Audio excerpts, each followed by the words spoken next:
Assalamualaikum warahmatullahi wabarakatuh. Alhamdulillahi rabbil alamin. Wassalatu wassalamu ala ashrafil anbiya'i wal mursalin wa ala alihi wa sahbihil mujahidin at-tahirin. Amma ba'du. A'udzu billahi minasy syaithanir rajim.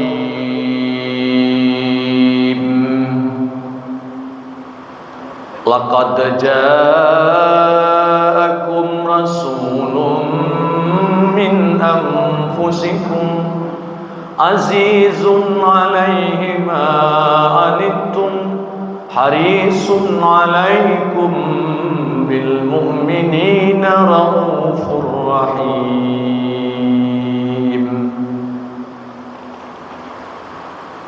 Kaum muslimin jamaah tarawih rahimakumullah, Masjid Taqwa Muhammadiyah, sungguh benar-benar telah datang kepadamu seorang rasul dari kaum atau kalanganmu sendiri. Dia punya kehidupan yang sama denganmu, berbisnis, bermasyarakat, berpolitik, berpasar, bermasjid, bekerja, menghadapi musuh, ketemu sama preman, punya bini, punya keluarga, semua. Maka Allah sebut Rasul itu benar-benar telah datang kepadamu. Kenapa dia seperti itu? Karena Rasul itu akan jadi contoh bagimu. Apa karakter Rasulullah sallallahu alaihi wasallam? Yang pertama disebut di ayat ini, azizun alaihi ma'anittum, peduli dengan keadaan, kesukaran, kesulitan, kekurangan, penderitaan orang lain. Itu Rasulullah itu. Jadi dia bukan senang, dia peduli kalau ada orang kekurangan, orang kesulitan. Itu Rasulullah SAW sangat cepat dia datang.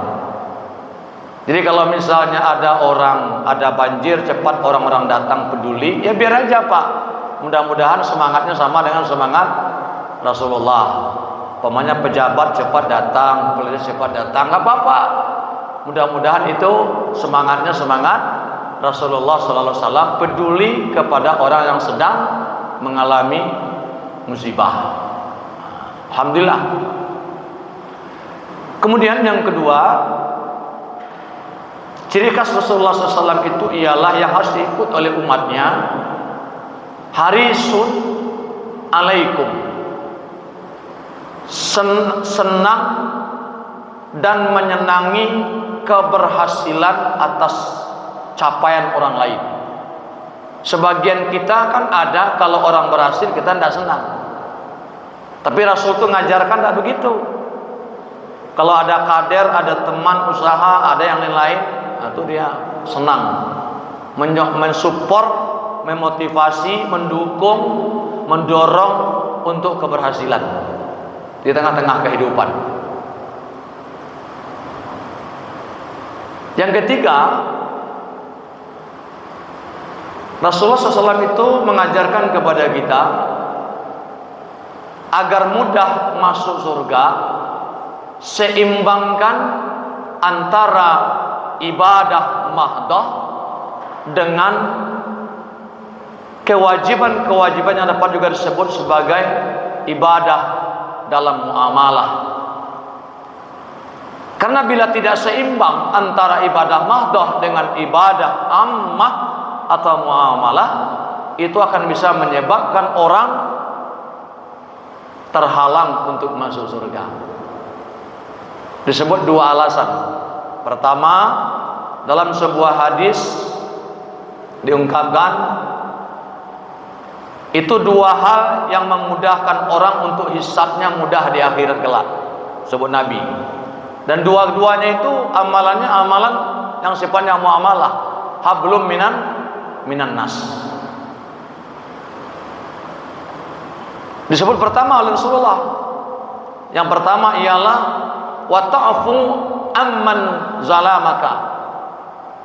Bukakan pintu maaf, ruang hatimu memaafkan orang yang pernah menzalimimu. Jadi kalau kita hidup ini ada orang pernah zalimi kita dalam usaha, dalam kinerja, dalam pertemanan, dalam pergaulan, dalam apa sajalah. Rasul katakan wa ta'fu an zalamaka. Maafkan dia. Berikan maaf. Mungkin itu orang dekat, mungkin itu orang jauh, apakah itu pekerja, apakah itu mantan istri, apakah itu teman, apakah itu atasan, apakah itu siapa, semua terserah kata Nabi. Yang akan memudahkan hisabmu nanti di akhirat itu adalah ta'fu an zalamaka. Maafkan orang yang pernah menzalimimu, yang menganiayamu. Yang kedua disebut Nabi sallallahu alaihi wasallam ialah watasilu man kata'aka. Cepat jemput, sambungkan kembali silaturahim yang diputuskan oleh orang lain denganmu. Jadi aktif kita membangun hubungan baik. Kalaupun maka orang lain mungkin sekarang dia marah, dia kesal, kemudian adalah kawan doleh, payahna berurusan mah semua wa. Contohnya begitu. Jangan biarkan itu lama, kata Nabi, cepat jemput lagi. Mungkin ya di chat, di telepon, di SMS, ditanyain gitu ya, dibujuk segala macam. Intinya aktif untuk melakukan kembali supaya hubungan itu menjadi baik. Maka Allah berfirman dalam Al-Quran, fa amma man utiya kitabahu bi yamini fasawfa yuhasabu hisaban yasira wa yanqalibu ila ahlihi masrura. Adapun orang yang nanti di akhirat itu tanda dia mudah dalam hisabnya itu adalah orang itu menerima catatan amal dari arah kanan. Kalau itu yang terjadi nanti, pertanda Allah mudahkan hisabnya. Kalau hisabnya mudah, ringan, wayang qalibu ila ahlihi masrura, dia punya kesempatan kembali berjumpa, bertemu, berkumpul dengan keluarga.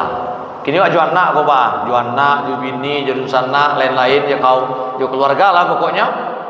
Kalau hisabnya tuh ringan, silaturahimnya jalan, hubungannya baik, nanti di akhirat malaikat akan datangkan kitab catatan amal kita itu dari arah kanan. Semua kita ini kan ada catatan amalnya ini. Kullu nafsin bima kasabat rahina. Setiap orang akan ditunjukkan kepadanya pertanggungjawaban atas apa yang dia kerjakan. Ya kan? Wa idzal quburu bu'sirat alimat nafsum ma qaddamat wa akharat. Apabila kubur itu sudah dibalikkan oleh Allah, manusia berbangkit dari kuburnya, masing-masing diri akan mengetahui apa yang ia kerjakan selama di dunia dan apa yang ia lalaikan. Maka Rasulullah mengingatkan, ibadah yang dapat meringankan hisab seseorang adalah membangun hubungan kemanusiaan.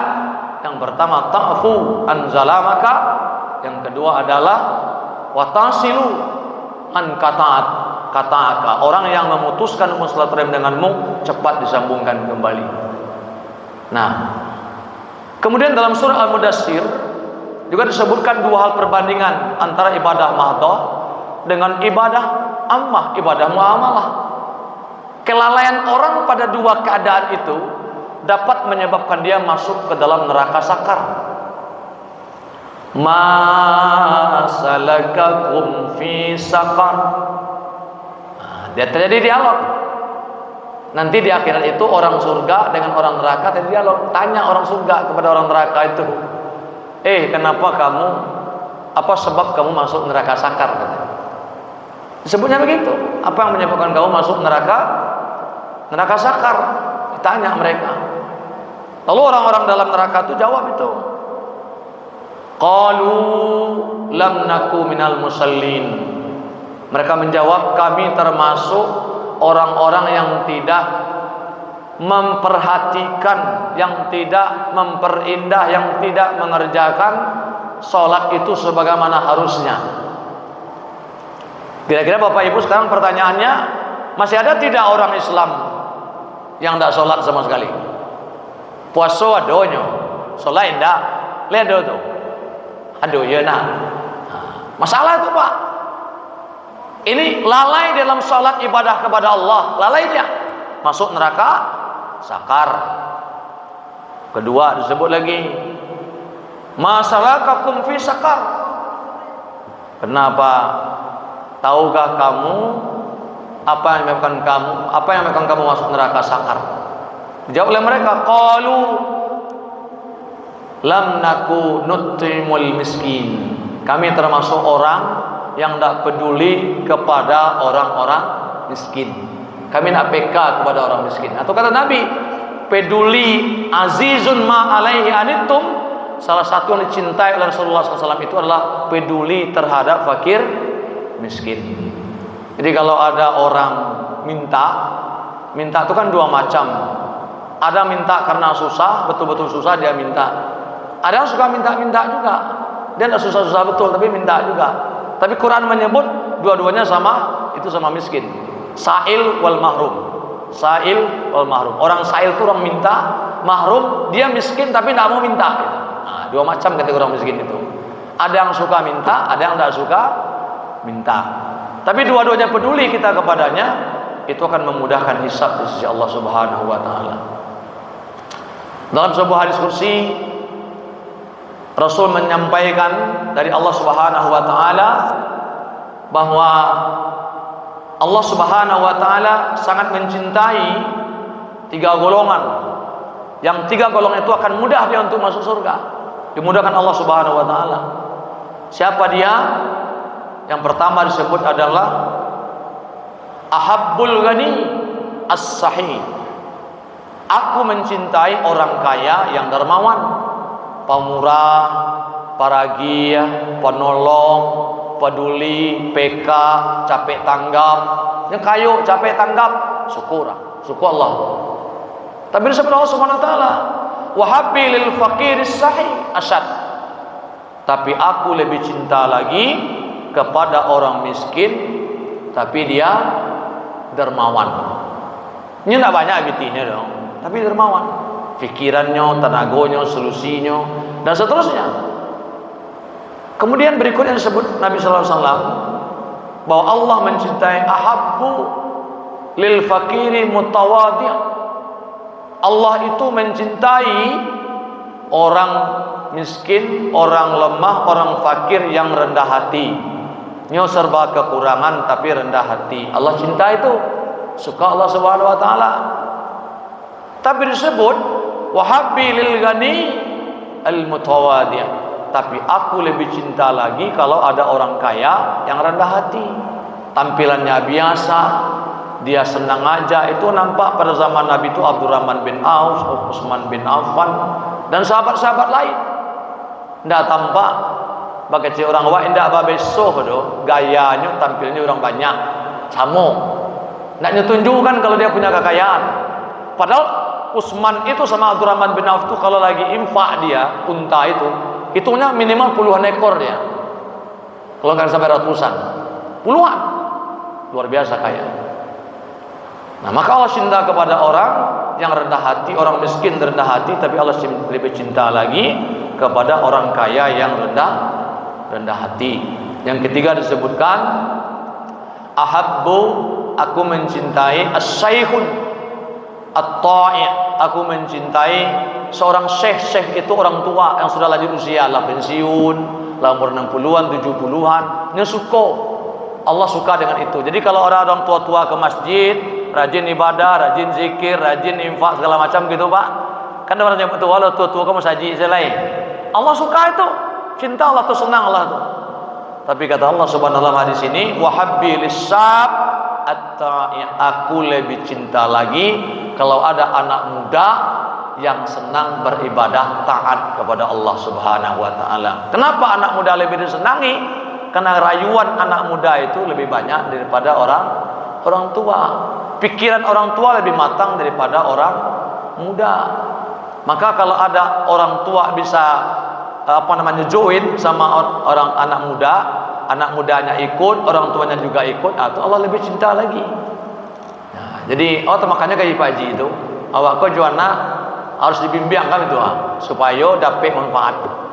Nah, oleh karena itu kaum muslimin yang berbahagia, dari hadis dan ayat yang kita kemukakan itu, Rasul mencontohkan kepada kita hal-hal yang ada dalam muamalah kita ini sangat menunjang untuk kemaslahatan serta kemudahan hisab di sisi Allah Subhanahu wa taala. Jadi jangan kira kita hidup ini ibadah mahdah itu yang utama, itu saja. Sangat lebih utama, bahkan bisa terhalang orang masuk surga karena urusan muamalah yang tidak selesai. Utang piutang tidak selesai, urusan tidak selesai, atau dalam masa hidupnya meminta balik atau wakaf, mau basuri wasiat, macam-macam aja lah. Itu kan semuanya muamalah itu. Gue tahu dari orangnya lah bawa wakaf gini, gua dulu neneknya, emaknya, karena mungkin si penerima belum memanfaatkan, dicari balik aratonya. Baik ke pengadilan, fukat yang kita sampaikan tadi siang. Watudlu ilal hukam, dipainnya bawa ke pengadilan lalu menangnya. Nah, kadang-kadang ada orang bersikeras tuh, kasus pengurus masjid, bendahara buat uang tabungan atas nama sendiri. Lalu ketika dipersoalkan, dituntut nak tak pilih pengurus mulai tanya orang mah beti masjid, nak ada beti masjid mulai. Beti masjid habis, kau rekening sih rekening awak. Orang yang masuk itu beti masjid. Pergi ke pengadilan. Oleh pengadilan hukum positifnya kan lemah. Hukum positif itu kan yang caranya apa yang tak tulis, apa yang tak sure, itu orang punya. Ya kan? Kalau namo si A, namo si B gitu. Padahal sebut antum tak lamun kamu tahu ini bukan uangmu. Tapi kenapa kamu cari dalih dengan hukum supaya ini menjadi uangmu? Nah, itu akan menyulitkan kamu nanti di akhir, kata Allah Subhanahu wa taala. Di bapak-bapak dan ibu-ibu, dalam kehidupan kita Rasulullah mencontohkan betapa pentingnya membangun hubungan muamalah antar sesama manusia, di samping pentingnya juga beribadah kepada Allah Subhanahu wa taala.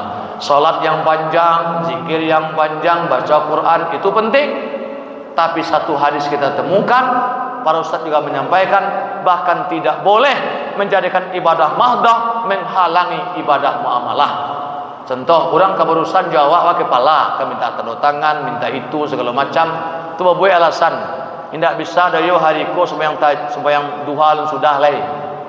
Jangan pernah jadikan alasan sholat duha untuk menghalang urusan masyarakat. Tidak boleh. Selesaikan urusannya.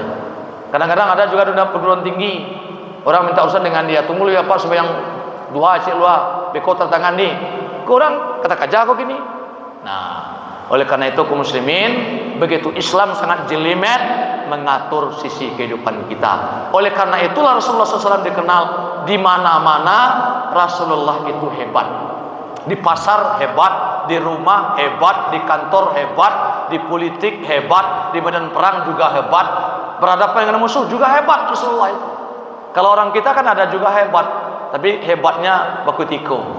Hebat di kantor, tiba di rumah kalau laberan kan dia bini, hanya ada hebat lebat. Nah, ada juga yang begitu. Hebatnya kadang-kadang, tapi kalau Rasulullah hebat semua. Depan anak-anak dia juga hebat. Nah, karena itu bagaimana membangun hubungan ini? Kombinasi antara amalan ibadah mahdoh dengan ibadah-ibadah dalam muamalah keseharian kita.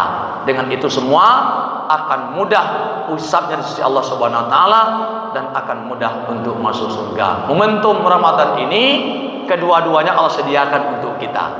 Untuk ibadah mahdoh, itikafnya nanti ada. Malam kadarnya ada. Untuk ibadah muamalah banyak ini.